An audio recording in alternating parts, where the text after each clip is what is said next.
My name again is Deb Berman, and I'm really excited to be sharing kind of some of what's going on with Pinterest, how Curalate works, and what some of the best practices are for how you can get the most out of the new visual web uh, for your brand. So Pinterest has recently announced Pinterest business pages. This is really exciting. It represents kind of a fundamental shift in how Pinterest is available to and accessible by brands. So it's no longer that the pages are exactly the same as individual pages. They actually can be verified, and they can be really capitalized on by brand marketers in a different way. So this is something that we highly recommend kind of taking a look at. If you haven't already, you should take a look at the terms of service. It's sort of a little bit more structured. We used to get a lot of questions about what business pages meant.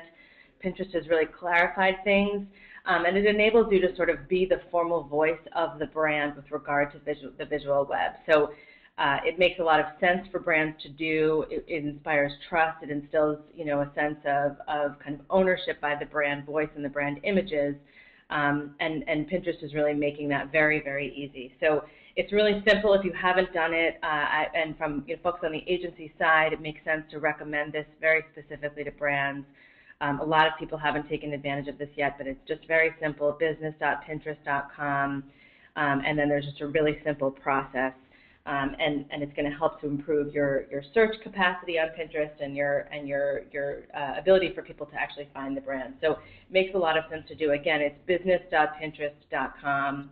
And again, it's something we highly recommend. Pinterest is really making it a lot easier for brands to interact and engage. So this is sort of the first step of what we anticipate will be many along those lines. So moving into the tactical and the logistic with Pinterest, there's sort of this new shift, similar to the way that social media kind of changed the rules about 6 years ago.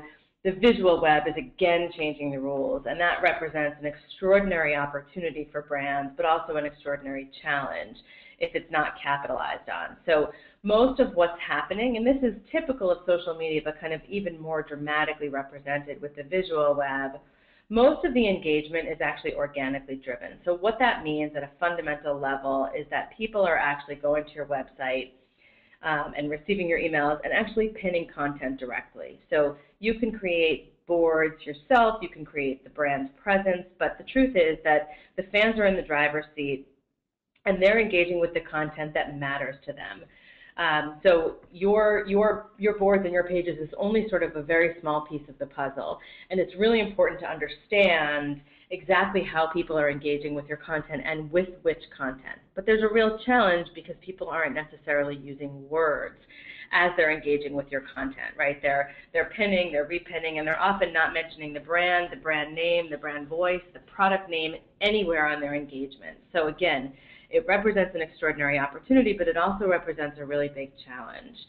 And this is just an example. Products are things that people really love. It's not about brand pages the way that it is on Facebook. On Facebook, I might like H&M's page, but I'm not necessarily being a brand advocate for a particular coat or bag that I absolutely have to have. On Pinterest, it's almost exclusively positive, and it's almost exclusively product love. But again, people aren't using words, and they're often not using hashtags. So there's all of this engagement, and again, keep in mind, this is happening almost all, 85% of it is happening organically. So we've got this tremendous kind of brand advocacy going on, and a lot of times brands have absolutely no idea what's going on, which is why Curalate is so important, because our capacity to actually scan and listen to and read the images on a pixel-by-pixel basis, not just based on the URL that it was originally sourced from, but actually on the images, is so unbelievably important, because we can surface data about the products that people are actually engaging with. Again, they're loving those products, and they're engaging with them, and they're very motivated. And I think, as importantly, they're actually engaging with them, and then they're buying them. So the checkout size, the average order checkout size from Pinterest is substantially higher than it is on Facebook and substantially higher than it is on Twitter. So people are engaging with products that they love, and then they're buying products that they love. And what this means for brands is that they have to pay attention, right? And I think brands that are going to come out on top are the brands that are really going to be winning by paying attention to what people want. So this is why brands should care, right? They should care because this is how people are engaging with the content and how they're actually making the purchases, right? So the online traffic is being driven from Pinterest with the intention to purchase, with an engagement around an image that I love, and the images of the bag that I absolutely have to have, or that I'm going to put on my wish list and say hint, hint, which is what's happening this time of year. So what we want to dig into now is the capacity to really understand what this means and what you can do about it. So there's some really tactical kind of recommendations that we're seeing work incredibly well that we want to make sure that people understand. So the first might seem completely obvious to people on the phone, but we're sort of shocked on a regular basis how infrequently this is happening, and that is just make sure there are pin it buttons on your website. So people can use the native Pinterest bookmarklet, and that's happening to pin content, but that requires an extra step.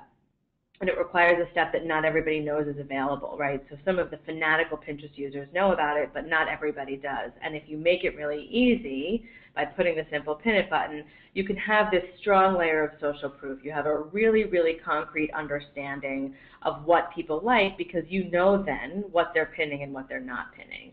We want to encourage that behavior. We want to encourage product love, and we want to make the user experience very simple. So the example up on the screen at this point is just an example from allrecipes.com. They had literally a 900% increase in pinning after adding the button. So obviously this is the kind of space that people really want to engage with: recipes, how to make dishes for their family, what should they be cooking for the holidays. But let's go ahead and make it easy for them to use our content to do that. They're doing it anyway, but let's make it easy for them to use our content to do that. So that's the first kind of very, very tactical, very simple thing that brands can and should be doing, and frankly aren't doing enough in capitalizing on this product love world that is Pinterest.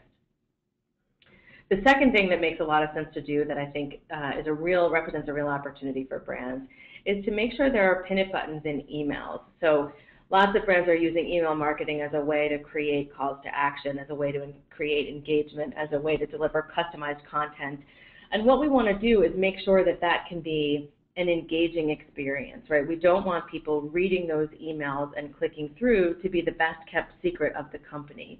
What we want is for people to be reading those emails, clicking through, and pinning that they love the product that you just emailed them out. So think about it as a way to provide an opportunity to create the social sharing that we want happening. We don't want people's interactions with the brands to be a secret. We want it to be something that's public when the fans want it to be able to be made public, and we want the content to be very easily, dynamically shared.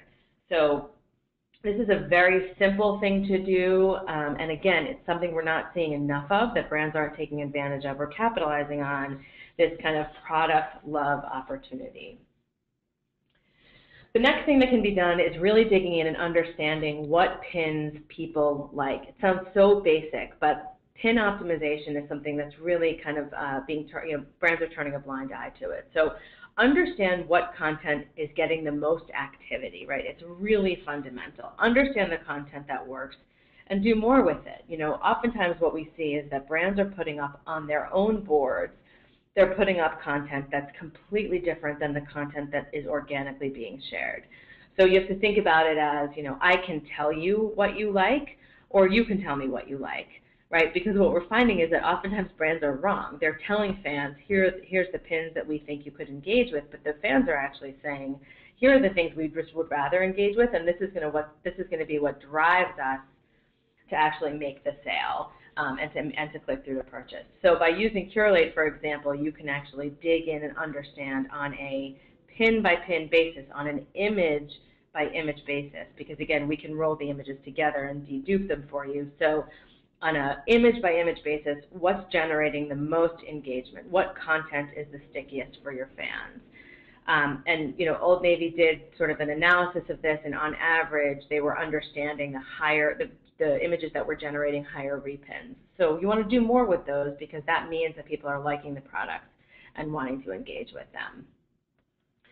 So next on the list, of just kind of easy opportunities for brands is understanding who your brand advocates are. So again, Curalate provides this kind of analysis and understanding of who your fans are, but there's people who are really driving your engagement because they've got large number of followers, and they have and they're very engaged, and they're pinning, repinning, liking, and sharing on a regular basis.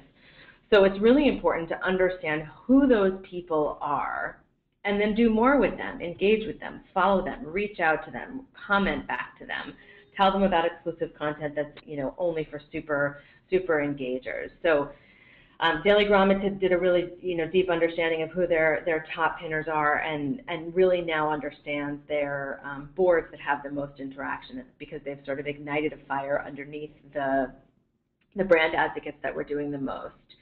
So if you take a look at this individual board contributor, we know that she's got over 5,000 followers, and her activity is generating a significant amount of repins. So again, let's go ahead and follow her, let's comment on what she's doing, and let's make sure that we encourage her to do more. Again, exclusive content is a great way to do that, but basically just making sure you understand who these people are and not having that be something that is just happening in isolation. And again, Curalate can help to provide that data and to help really unearth the resources that are accessible to the brand in the form of their fans. And then the last thing that just kind of is a really easy win for brands is to create promotions and contests. Sometimes they're called sweepstakes, but fundamental calls to action that incentivize fans to do the activities that you want them doing. So, for example, we ran this contest for Carnival Cruise Lines. And by the way, many of the Pinterest contests that are out there right now have a tremendous amount of friction. They take too many steps to do. Brands are tangled up in long processes, often driven by litigious kind of realities of what the lawyers want at the forefront, not what the fans are engaging with already. And then it's really difficult for the fans to enter, and then it's very difficult to analyze it. So what we've done is we've removed the friction, and we've made it very easy for every step of the way to kind of be capitalized on. So the first thing that's easier is that you can just run a very, very simple contest. There's 3 simple steps. Think about what engagement you want to have happen. What Carnival did was they simply asked for an email address and a date of birth, and you had to opt in to receive emails. Well, the good news with Carnival is that they actually had 18,000 people check that little box on the right-hand side of the screen to receive emails. So these were people who were learning more about the brand. They selected the destination that they would like to cruise to. Where do you want to win a cruise to? I want to win a cruise to Europe. I checked this box. I submitted and pinned it, and then I was driven to a Pinterest board that had more images about that particular trip. And then one of the most kind of interesting and I think positive outcomes of this is that they then had 700% increase in traffic to their website. So what that means is that people were engaging on Pinterest after they entered, and then clicking through to their website. So this was new brand ambassadors, not necessarily people that had already been engaging with them on their website, but people who were seeing a pin, entering the contest, engaging on Pinterest, i.e. more pins and repins, and then going back to the website. And by the way, there's now 18,000 of them that are receiving ongoing email communications based on the interests that they disclosed in applying for the contest, in entering the contest rather. So doing these kinds of promotions and contests as part of a larger visual web strategy makes a ton of sense. There's fundamental KPIs that can be accomplished, and it's not just throwing up something to just have something up, but there's real tactical and tangible outcomes and benefits. Engagement on Pinterest being one, traffic back to your website being another, a list of email addresses being a third, et cetera, et cetera. And what we do at Curalate is to help identify kind of what the objectives and goals are, and then help to power the contest. So those are some really easy wins that brands can be doing that we highly, highly recommend. Many of them are not difficult to institute, but there's a little bit more to it, right? So when you think about the visual web, we already are investing very heavily in Facebook. We're already investing in Twitter. We already have customer service community managers whose sole job it is to engage oftentimes with customers. And so we have to make sure that we're not having Pinterest exist, or our Pinterest strategy or our visual web strategy exist on an island. What we need to make sure we're always doing is tying back to larger business objectives. So when brands tell us that their goals on Pinterest or their goals in using Curalate is to increase followers, we tend to push back, and we want to make sure that that's the right business objective, because the fundamentals, a retail store is a very easy kind of example. The fundamentals are to actually sell products. It's actually not to increase followers. Followers are great, but as we're seeing, 85% of the engagement is happening with people who are not necessarily following the brand. So we want to make sure that we always can see the forest for the trees in terms of what the business objectives are and how the visual web is being used to capitalize on accomplishing those objectives. So one thing that can be done is to think really broadly, right? You're unearthing the images that are getting the most engagement through by using Curalate to understand the image engagement on Pinterest. Well, let's go ahead and take the images that are getting that engagement and let's put them up on Facebook, for example. And when we put it up, let's ask a question, because what that's going to do is, A, we know that posts with images are going to get more engagement, A, and B, when we ask a question, we know that people are going to engage more with the particular post. So right there, you're positively influencing your edge rank, and you're making sure that more than 25% of your fans see your post, which is the standard on Facebook, right? Only 25% of people are actually seeing your posts. So let's inch up our edge rank by using proven images and by asking questions. And as you can see, this was an H&M post, and there was over 4,000 likes, right? Not to mention comments and shares, both of which also impact edge rank. So the idea here is that we're thinking very globally. It's not just a Pinterest strategy. It's a visual web strategy, and it's all connected back to fundamental business objectives. As importantly, we want to think about how we're merchandising on our website. And I know there's often, we hear from brands all the time, there's often a rift and a separation between the social media team and the e-commerce team, which is also separate from the communications team. Well, here's the opportunity to bring it all together, right? We can tell the e-commerce team, the web team, the IT team, which images should be front and center, because we know the ones that people are engaging with, and remember, when they're engaging with them, they're actually spending more money. So why would you have images that aren't getting engagement on the homepage of your website or on the prime real estate, whether it's the homepage or one of the different product pages? You want to make sure that you have the right kind of content front and center. So thinking about capitalizing on image love, image engagement, product love, and putting that front and center, because it could be that there's certain images that are driving a higher checkout rate, and we want to go ahead and make sure that we're providing that ease of integration and that ease of use with and for the fans.